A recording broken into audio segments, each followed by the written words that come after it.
Status PSBB transisi DKI Jakarta diperpanjang hingga 22 November mendatang. Ya, meski demikian, pemerintah Provinsi DKI Jakarta mulai hari ini mengizinkan pelaksanaan resepsi pernikahan di gedung-gedung pertemuan. Jumlah tamu yang bisa diundang kini tidak lagi terbatas 30 orang, tapi ada sejumlah syarat protokol kesehatan ketat yang harus dipenuhi.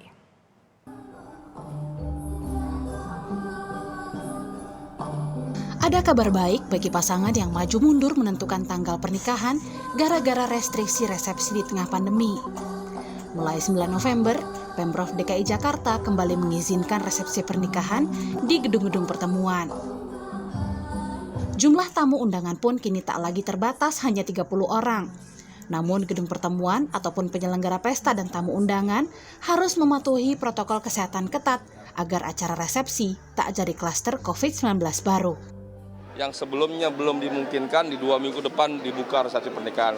Tentu dengan ketentuan syarat-syarat yang telah diatur, jadi dimungkinkan ke depan selain akad nikah di gedung atau di tempat-tempat lainnya juga dimungkinkan diberi kesempatan untuk resepsi pernikahan dengan syarat dan ketentuan yang diatur. Tetap melaksanakan protokol COVID yang ketat, juga protokol kesehatan lainnya. Ada sejumlah syarat yang wajib dipenuhi untuk menggelar resepsi pernikahan di Jakarta. Di antaranya, tamu undangan maksimal 25% dari kapasitas tempat, gedung pertemuan wajib mengantongi izin dari Disparekraf DKI Jakarta mengenai protokol kesehatan yang akan diterapkan. Selain itu, suhu tubuh setiap tamu wajib diperiksa dan buku tamu diganti dengan pindai undangan yang disertai data dan identitas untuk tracing atau pelacakan kontak. Tamu duduk berjarak di meja dan wajib ada fasilitas cuci tangan. Masker sudah tentu wajib dipakai tamu serta seluruh pendukung acara. Untuk sementara sudah ada 24 gedung di Jakarta yang sudah dipersiapkan Asosiasi Gedung Pertemuan dan Tempat Resepsi Indonesia (ASGPRindo) lengkap dengan fasilitas sesuai protokol kesehatan. Namun yang jadi tantangan adalah memastikan bahwa setiap orang memahami bahayanya jika tidak patuh pada protokol kesehatan seperti disiplin menggunakan masker.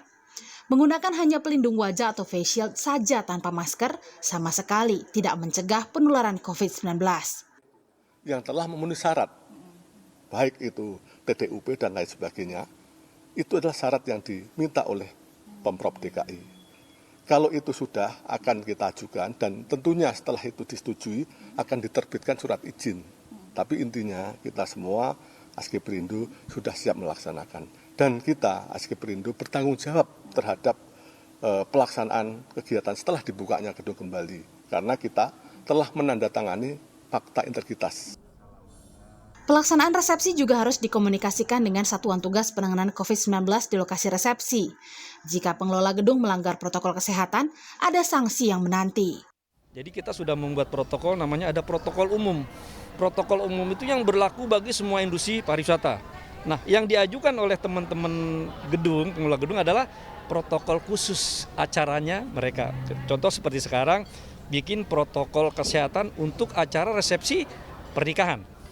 Nah, coba kita protokolnya, karena kan tiap gedung punya karakteristik sendiri-sendiri, pasti protokolnya berbeda. Yang dinilai adalah protokol kesehatan yang diajukan dan kita sepakati bersama, kalau nanti dilanggar, pengelola gedung siap menerima akibatnya.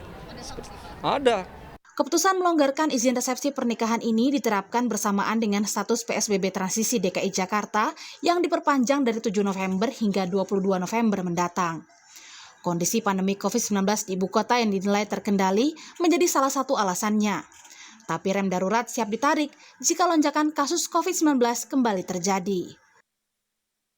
Tim Liputan Kompas TV, Jakarta. Saudara